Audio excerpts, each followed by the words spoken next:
Evangelho segundo Lucas, capítulo 10, do versículo 25 ao 37. Eu vou pedir que você me acompanhe com atenção enquanto eu faço essa leitura. Diz assim: certa ocasião, um perito na lei levantou-se para pôr Jesus à prova e lhe perguntou: mestre, o que preciso fazer para herdar a vida eterna? O que está escrito na lei? Respondeu Jesus. Como você a lê? Ele respondeu: ame o Senhor, o seu Deus, de todo o seu coração, de toda a sua alma, de todas as suas forças e de todo o seu entendimento. E ame o seu próximo como a si mesmo. Disse Jesus: você respondeu corretamente, faça isso e viverá. Mas ele, querendo justificar-se, perguntou a Jesus: e quem é o meu próximo? Em resposta, disse Jesus: um homem descia de Jerusalém para Jericó, quando caiu nas mãos de assaltantes. Estes lhe tiraram as roupas, espancaram-no e se foram, deixando-o quase morto. Aconteceu estar descendo pela mesma estrada um sacerdote. Quando viu o homem, passou pelo outro lado. E assim também um levita. Para quem não sabe, levita fazia parte do culto no templo, eram os assessores dos sacerdotes, por assim dizer, no culto do templo, né? Quando chegou ao lugar e o viu, passou pelo outro lado. Mas um samaritano, estando de viagem, chegou onde se encontrava o homem, e quando o viu, teve piedade dele. Aproximou-se, enfaixou-lhe as feridas, derramando nelas vinho e óleo. Depois colocou-o sobre o seu próprio animal, levou-o para uma hospedaria e cuidou dele. No dia seguinte, deu 2 denários ao hospedeiro e lhe disse: cuide dele, quando eu voltar, lhe pagarei todas as despesas que você tiver. Qual desses 3 você acha que foi o próximo do homem que caiu nas mãos dos assaltantes? Aquele que teve misericórdia dele, respondeu o perito na lei. Jesus lhe disse: vá e faça o mesmo. Eu quero falar sobre o tema meu próximo, o mundo todo. E para falar sobre isso, eu escolhi esta parábola, e antes de poder tocar nesse assunto, que é o que eu desejo expor para vocês hoje, eu gostaria que a gente primeiro prestasse um pouquinho de atenção sobre o que eram essas parábolas que Jesus contava e qual, afinal de contas, era a intenção principal dessas parábolas. Todos vocês sabem que as parábolas eram o principal recurso pedagógico que Jesus usava. Alguém já disse, eu acho muito interessante isso, que na sua estrutura, as parábolas têm uma grande semelhança com as nossas piadas. Vejam bem, não que as parábolas fossem piadas, por favor, não é isso. Nem que os ouvintes de Jesus saíssem rindo de tudo aquilo que ele falava. Aliás, muito pelo contrário, tá? É que tem uma semelhança muito grande, gente, entre aquilo que dá poder a uma piada. Ora, eu estou falando de poder de uma piada, é o poder de nos fazer rir, né? Há uma semelhança muito grande entre aquilo que dá poder a uma piada e aquilo que dava força às parábolas que Jesus contava.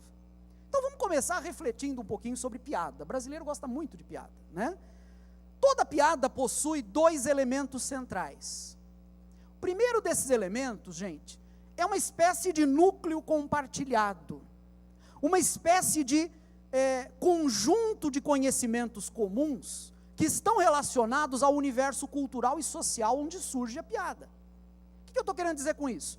Toda piada se baseia em certos aspectos de conhecimento geral e que, certos ou errados, são compartilhados por todos.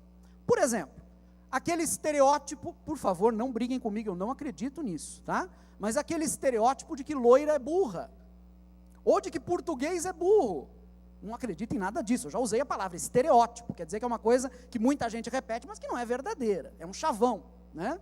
Ora, a piada só tem graça porque existe esse estereótipo compartilhado. Senão, você fala, a loira disse tal coisa, e a turma que não conhece o conjunto, né, que não conhece esses conhecimentos que são de todos, acaba boiando na piada, acaba não entendendo nada, né? A importância desse elemento, né, desse núcleo de conhecimento compartilhado, fica claro quando a gente percebe, por exemplo, que uma piada perde a graça quando precisa ser explicada. Você já passou por essa experiência dolorosa, que é de contar uma piada, e aí as pessoas te pedem explicação da piada? Ora, piada explicada não é piada. Já perdeu a graça logo de saída, né?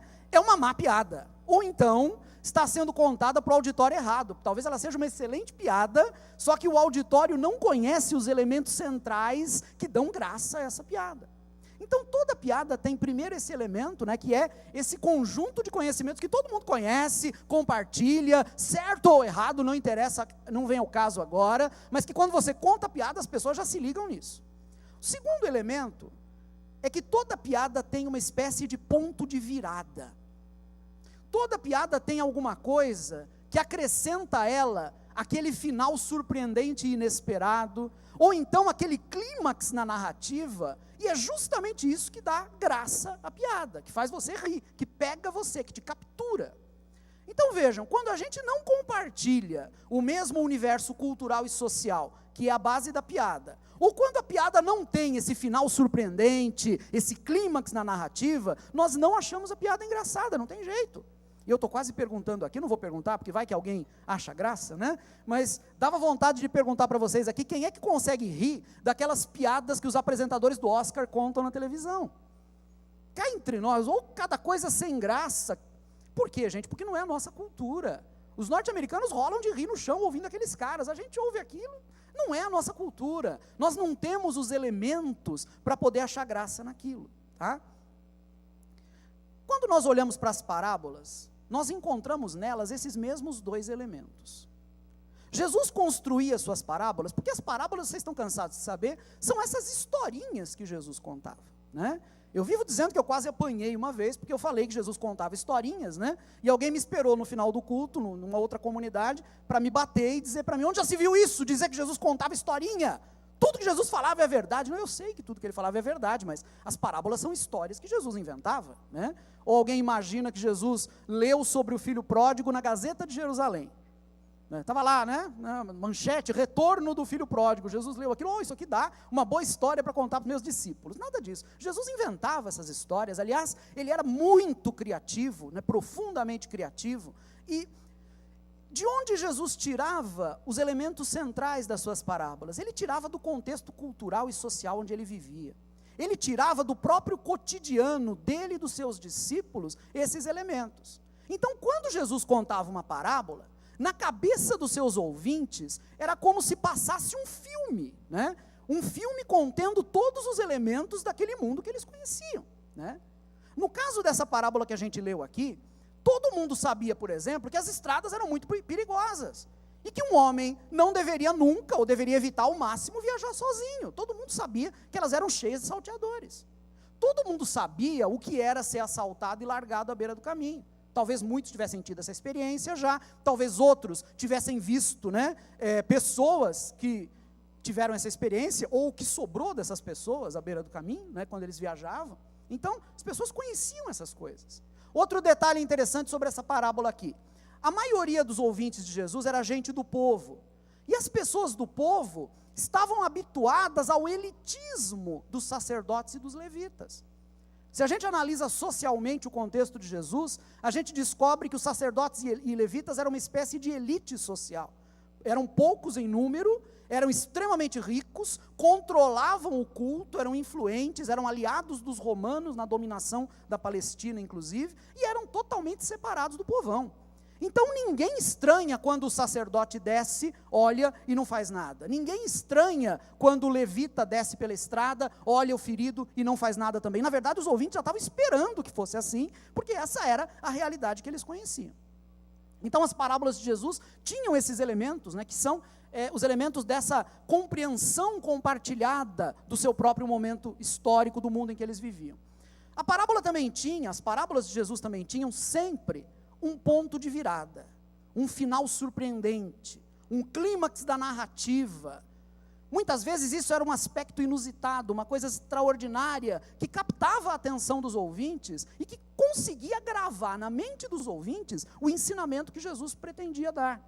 Então, por exemplo, aquele homem que pratica aquele ato totalmente antieconômico, de deixar 99 ovelhas no aprisco e sair em busca da uma ovelha perdida. Aquele sujeito que teve o campo dele de trigo semeado de joio pelo inimigo, e o que ele vai fazer para poder se livrar dessa situação complicada. Aquele homem que depois de juntar tesouros a vida toda, descobriu, quando ia se aposentar, que ia morrer naquela mesma noite. Eu estou dando para vocês alguns elementos que são justamente o clímax, o ponto de virada de algumas parábolas de Jesus, e que Jesus usava para poder transmitir a sua lição. Agora, se existem semelhanças entre as parábolas e as piadas, existe também uma diferença importante. Diferentemente da piada, gente, Jesus não tinha a intenção de ser engraçado. Olha, certamente, queridos, Jesus não tinha problemas com o bom humor. Eu até acho, eu creio particularmente que Jesus era bem humorado. Mas as parábolas de Jesus não tinham como intenção fazer rir. Na verdade, elas tinham uma intenção bem diferente. O objetivo dessas parábolas era mais profundo, era mais difícil e eu ouso dizer até, era mais doloroso. As parábolas de Jesus tinham como finalidade desestabilizar o mundo dos seus ouvintes. Essa era a intenção de Jesus.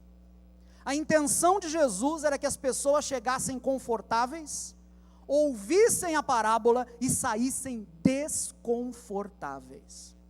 Era isso que Jesus pretendia. Vamos tentar entender o porquê disso, gente? Por que Jesus queria desestabilizar o mundo dos seus ouvintes? Frequentemente os nossos mundos, e quando eu falo mundo aqui, eu estou me referindo à nossa maneira de viver, à nossa maneira de compreender a vida. Frequentemente os nossos mundos são construídos em cima dos alicerces da injustiça. Era assim no tempo de Jesus, e continua sendo assim hoje em dia também. A mensagem de Jesus, que nós chamamos de evangelho, tem como finalidade construir um mundo novo, a partir da transformação das relações entre as pessoas. Esse é o objetivo do evangelho. Mas para fazer isso, é preciso primeiro realizar um trabalho difícil e doloroso. Primeiro, é preciso destruir os mundos antigos, injustos, que nós construímos. Primeiro, é preciso derrubar até os alicerces esses mundos de injustiça. Então, nota uma coisa importante comigo. Ouvir uma parábola de Jesus era uma operação perigosa. Ninguém era o mesmo após ouvir uma parábola de Jesus. De duas uma, ou a pessoa se tornava melhor, ao permitir que o ensino de Jesus varresse da sua vida as construções injustas e mesquinhas, ou a pessoa se tornava pior, ao ser confrontada com a possibilidade de viver de forma mais aberta e generosa, e no entanto, recusar essa possibilidade. Ou se melhorava, ou se piorava, só não era possível continuar do mesmo jeito. Agora, tem uma coisa curiosa que acontece com a gente, que vivemos bem longe daquela época de Jesus, do mundo em que ele viveu. Nós nos acostumamos às parábolas, não é verdade? Principalmente nós que estamos na igreja há muito tempo, desde pequenos, e que ouvimos isso desde a escola dominical, desde bebezinhos, desde o berçário, né? Nós nos acostumamos às parábolas. Aquilo que dito no tempo de Jesus tinha uma ligação direta com seus ouvintes, porque falava do próprio contexto deles, falava do próprio cotidiano deles. Agora é ouvido por nós como sendo palavras sagradas, muitas vezes em traduções antiquadas, que aprofundam ainda mais essa impressão de distanciamento. O resultado então é o seguinte: nós ouvimos as palavras, mas elas não mexem com a gente, elas não nos provocam, elas não viram de pernas para o ar os nossos mundinhos estabelecidos. Ou seja, aquilo que Jesus de fato queria fazer através das parábolas, ele não consegue fazer hoje, porque nós nos acostumamos a elas. Para que isso aconteça, para que a intenção principal de Jesus, ao elaborar e contar as suas parábolas, se reproduza em nosso tempo, nós precisamos atualizar as parábolas. E agora eu queria convidar vocês para ouvir junto comigo essa parábola que nós lemos, e fazer isso talvez pela primeira vez, no caso de alguns de nós.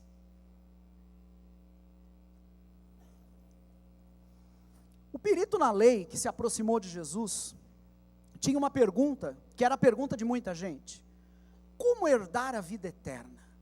Essa é a pergunta. Na cabeça de um judeu, gente, essa pergunta não significava aquilo que ela significa para muitos de nós. para muitos de nós, para a maioria de nós talvez, como herdar a vida eterna significa o que fazer para não ir para o inferno. Certo ou errado? Para um judeu da época de Jesus não era esse o significado. O sentido era outro. O que ele estava perguntando na verdade era o seguinte: o que eu posso fazer para que eu possa viver de forma plena e significativa neste mundo e para sempre? É isso que ele está perguntando. Porque a ideia de vida eterna para um judeu era essa: viver de forma plena e significativa, começando agora e continuando sem fim, para todo sempre. Uma pergunta simples, e a resposta que Jesus deu foi mais simples ainda. Jesus perguntou ao homem o que dizia a lei, e o homem, que conhecia muito bem a lei, era um perito na lei, se lembrou bem. Ele disse: ame totalmente o Senhor, de toda a mente, coração, forças, tudo, disposição, ame totalmente o Senhor, e ame o seu próximo como a si mesmo. Essa foi a resposta que o homem deu, baseado na lei. Jesus disse: muito bem, faça isso e você viverá. Notem que a pergunta foi uma pergunta simples, Jesus deu a essa pergunta simples uma resposta simples, mas nós somos seres complicados, ou não somos? Talvez seja eu o complicado, né? Talvez seja eu e meu amigo Silas aqui, né, que eu conheço bem, nós somos complicados, talvez vocês não sejam, mas eu acho que vocês são também, né? Todos nós somos complicados. Está em nós sermos complicados, vocês entendem isso? Faz parte da gente isso. Daí porque o homem, gente, diante da simplicidade da resposta de Jesus, ele colocou uma outra pergunta. Ele perguntou, e essa outra pergunta é aquela que vai motivar a parábola. A parábola é contada para responder a essa segunda pergunta. A pergunta que ele coloca é: quem é o meu próximo?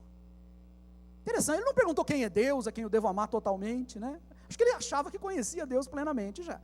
Ele foi perguntar: quem é o meu próximo? A quem eu devo amar como se fosse a mim mesmo? Queridos e queridas, nós vivemos num mundo marcado pela pluralidade e pela complexidade. São características do nosso mundo e do nosso tempo. Isso quer dizer que não existe apenas uma resposta específica para essa pergunta. Para essa pergunta, quem é o meu próximo? Não existe apenas uma resposta específica. Ou melhor, deixa eu corrigir um pouco. Há uma resposta só. E essa resposta é uma resposta bem simples. Mas ela ganha novas facetas em cada contexto, nas diferentes circunstâncias da vida. Uma resposta só. Mas talvez aquela que eu encontro seja diferente da sua. A nossa tentativa vai ser responder essa pergunta juntos. Vamos à parábola então. Uma família, vamos imaginar uma família de pai, mãe e 5 filhos. Está na beira de uma estrada. Acabaram de ser despejados de sua casa, que ficava num terreno invadido. Ao contrário do que muitos pensam, eles não moravam ali porque queriam. Algum tempo depois, aquela família parada na estrada, por aquele caminho que era meio deserto, passou apressado um membro de igreja cristã. Não interessa qual. Um membro de igreja cristã. O homem olhou, viu a família, mas decidiu que só passa necessidade nesse mundo quem não tem fé. Seguiu o seu caminho. Pouco depois, passou por aquela mesma estrada um outro homem, também apressado. Parece que as pessoas vivem correndo no nosso tempo, né? Dava para ver pela aparência daquele homem que ele era o que muita gente considera logo de saída gente de bem. Um detalhezinho, só um parêntese aqui. Vocês já notaram como a gente tem essa mania? A gente olha para alguns tipos e antes de saber nada sobre a pessoa, a gente já diz, uma pessoa de bem, né? Olha para outros tipos e sem saber nada, já fica meio assim, aquele lá, não sei, me inspira um pouco de cuidado, de receio. Digamos que esse homem era do tipo que a maioria na nossa sociedade considera logo de cara, sem saber detalhes da biografia dele, um sujeito de bem.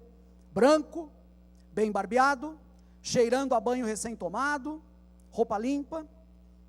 Esse homem olhou, viu a família ali do lado, mas se lembrou imediatamente da palestra que ele tinha ouvido na associação comercial na semana passada, onde tinha sido dito quão maravilhoso é o Brasil hoje para quem quer trabalhar de fato, e portanto, quem está passando necessidade, passa necessidades porque não quer trabalhar. Ele desviou o olhar e continuou seu caminho. Finalmente veio pelo caminho um outro homem. viu a família e teve pena dela. Aproximou-se, colocou-os no seu próprio carro, sem medo de manchar o estofado. As roupas da família estavam sujas, né? Levou-os a um hotelzinho por conta própria, um bom hotel, hospedou-os por conta própria, comprou para eles comida, comprou roupa para eles, e no dia seguinte ajudou-os a encontrar uma casa onde morar. Quem é esse outro homem? Quem é esse terceiro? Esse que no dizer de Jesus foi o próximo da família em dificuldade, porque teve misericórdia dela. Quem é esse homem? Podia ser qualquer um, gente, porque na verdade esse homem é muita gente. Na parábola, ele é um samaritano, porque o samaritano, naquele contexto em que Jesus falava, era a figura mais distante possível do universo social e religioso deles. As pessoas que estavam escutando Jesus esperavam que aparecesse qualquer figura ali, menos um samaritano. Esse é o ponto de virada que tirou o chão dos ouvintes de Jesus. Quem é esse homem hoje? Aí que está. Só você pode dizer quem é hoje esse sujeito. Para você, quem é esse sujeito? Me permitam colocar a pergunta de forma um pouco diferente. Quem seria para você a pessoa mais improvável, tendo em vista o seu universo social e religioso? Posso tornar a pergunta um pouco mais dramática? Me permitam isso? Quem é o seu fantasma? Fantasma entre aspas. A pessoa que você não acredita que possa ser esse próximo, a pessoa que você não gostaria que fosse esse próximo, mas que é justamente ela que aparece. Quem é o seu fantasma? A grande lição que Jesus nos dá aqui é bem simples. Todos são nosso próximo. Todos. Mas principalmente aqueles que nós menos esperamos.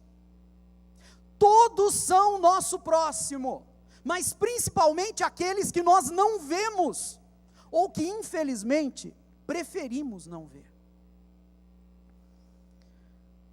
Que pergunta é essa? Quem é o nosso próximo? Vocês sabem que nós vivemos numa sociedade planetária, não sabem? O que isso quer dizer? Quer dizer que não nos diz respeito, gente, hoje, apenas o que acontece no nosso quintal. Não nos diz respeito hoje apenas o que acontece na nossa cidade. O que acontece no mundo todo nos diz respeito. Num mundo como o nosso, não há mais lugar para nacionalismos. Vocês ouviram bem o que eu falei? Não há mais lugar para isso. Não há mais lugar para bairrismos estreitos. Algumas posturas que talvez tenham sido muito populares no passado, talvez alguns de nós tenhamos defendido no passado. Por exemplo, não queremos esses imigrantes aqui na nossa terra. Ou então, quer saber? O sul e o sudeste deviam mesmo era se separar do resto do Brasil. Já ouviram isso? Posturas assim não fazem hoje o menor sentido para quem é cristão. Quem são meus próximos? Todas as pessoas, gente, de todas as partes. Deus não olha para as nossas pequeninas divisões em tribos, entendem isso? Deus não está nem aí para as nossas bandeiras nacionais. Deus não está nem aí para os nossos orgulhos patrióticos. Deus não luta em favor de quaisquer exércitos nacionais. Deus só se preocupa com uma coisa, com a defesa da vida. Se nós defendemos a vida, seja ajudando um necessitado, seja estendendo a nossa amizade para aquele que crê em outros deuses que não são o nosso, ou quem sabe, para aquele que não crê em Deus nenhum. Se nós defendemos a vida, seja lutando contra a injustiça e a opressão, seja respeitando aqueles que são diferentes de nós, que pensam diferente da gente, que têm hábitos diferentes dos nossos, então nós estamos unidos a Deus nessa luta pela vida. Se nós não fazemos isso, a gente se torna inimigos de Deus, porque estamos fazendo aquilo que Deus odeia. Deixa eu explicar direito o que eu estou falando. Deus nunca se torna nosso inimigo, mas Deus passa a ver com tristeza que nós estamos lutando do lado que Ele combate, que nós estamos lutando a favor das coisas que Deus abomina.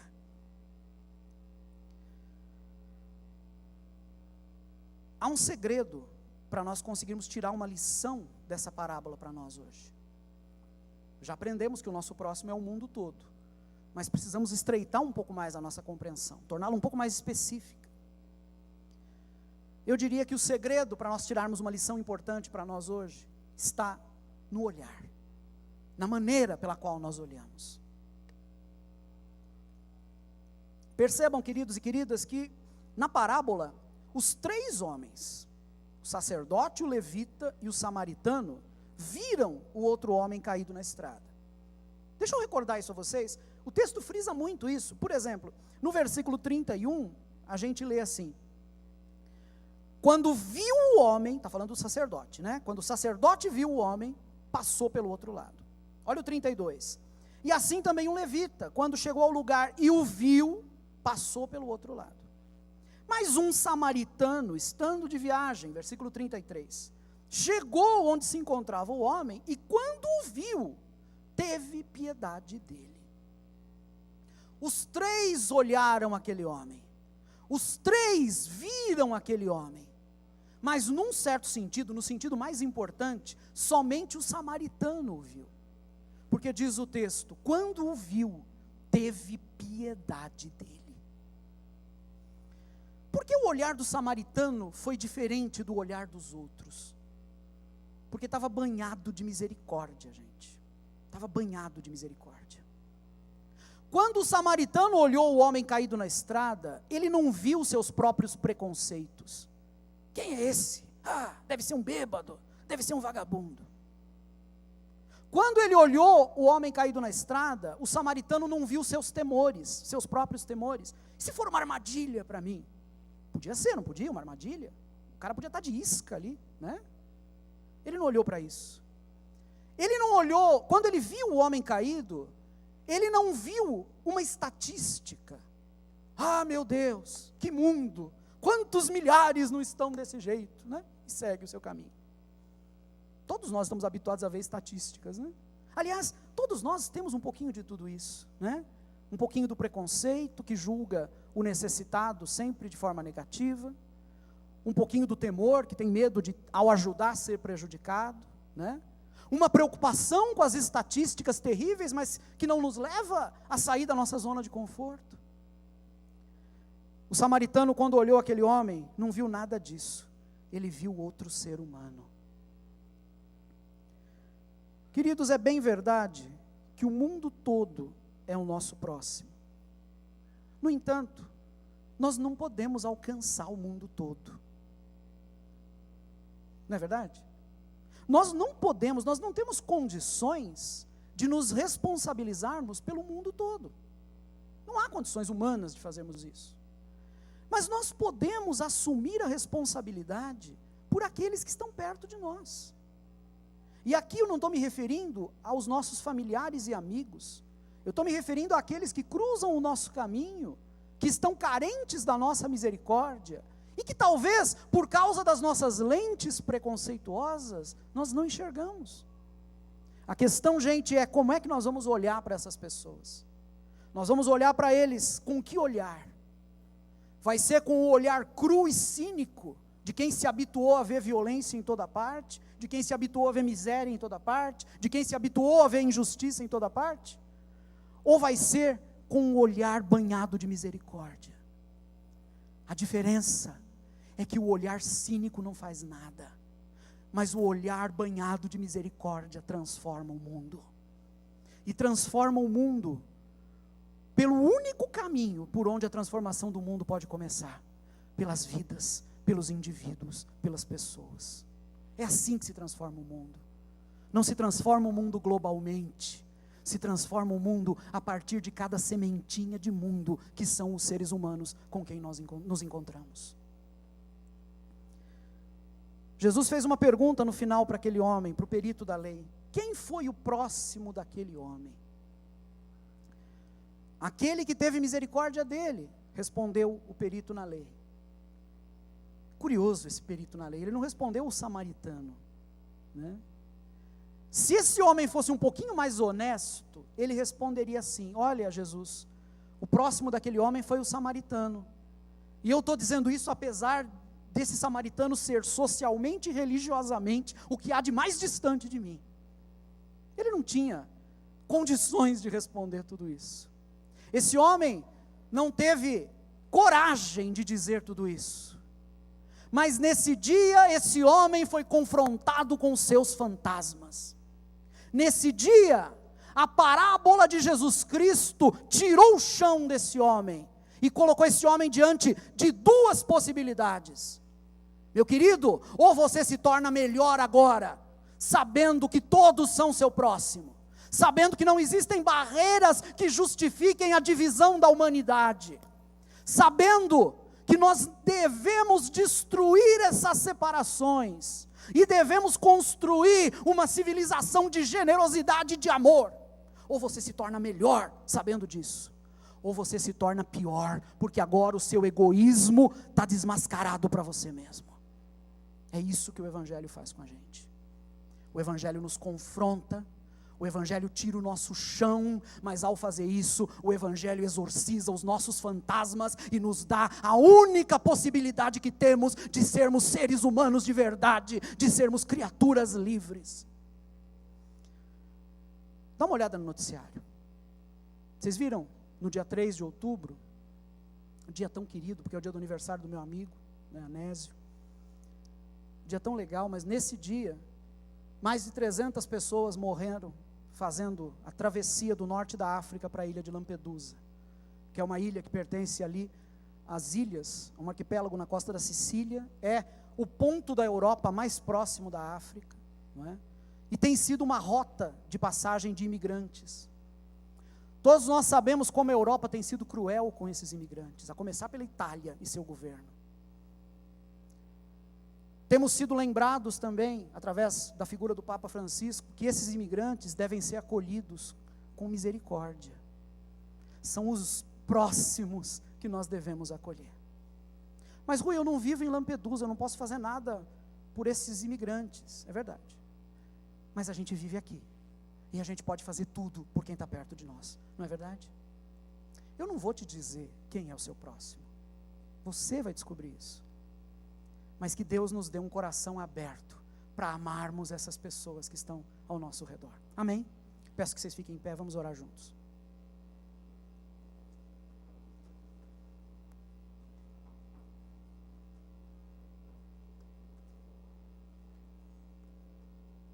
A intenção dessa mensagem não é estragar seu almoço de domingo. A intenção é nos fazer viver melhor. Porque o próprio Jesus diz isso, né? O que é que diz a lei?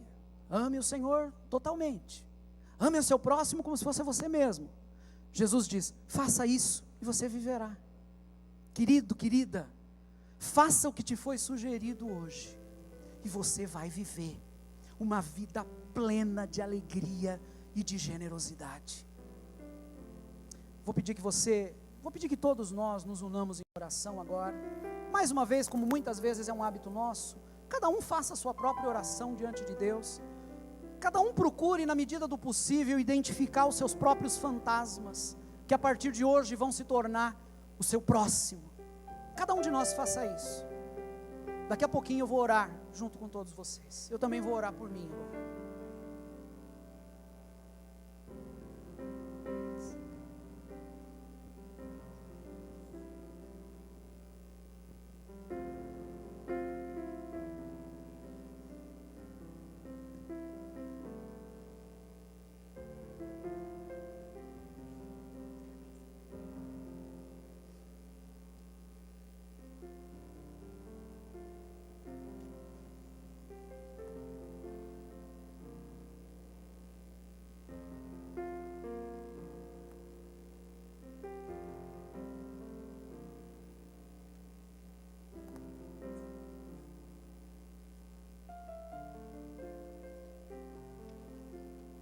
Querido Pai, todos nós já estivemos na pele do sacerdote e do levita.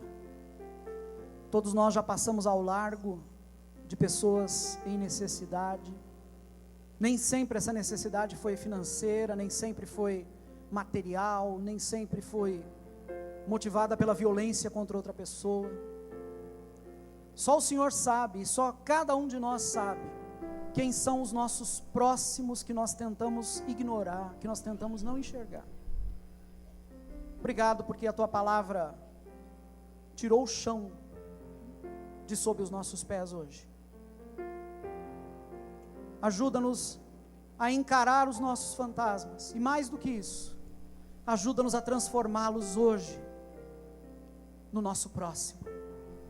Ajuda-nos a reconhecer neles, a partir de hoje, o nosso próximo, imagem do Cristo na nossa vida, sacramento da presença viva do Senhor em nós e perto de nós.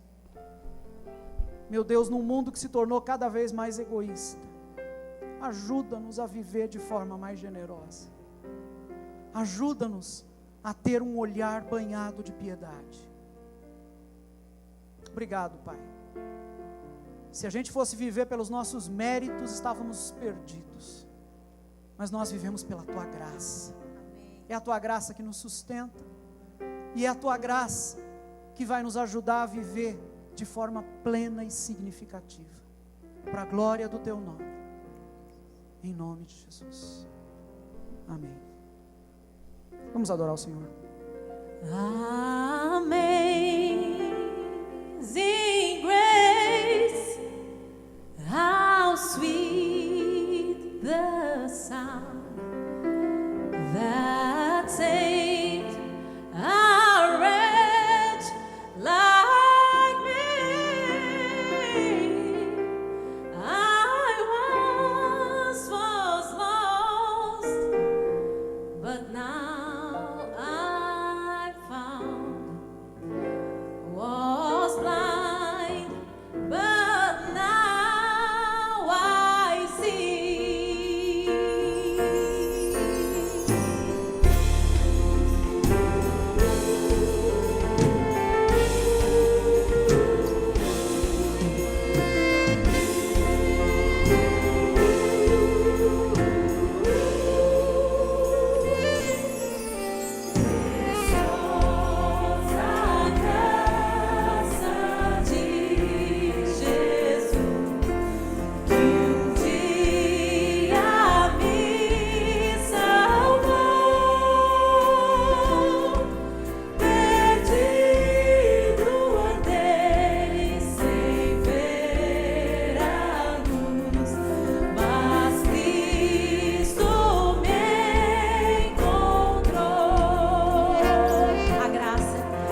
Graças a Deus por essa graça. Amém? Queridos e queridas, tenham uma excelente semana cheia da graça de Deus. Exercitem esse olhar de misericórdia. Que o Pai abençoe a todos nós. Vamos em paz, queridos, até domingo que vem.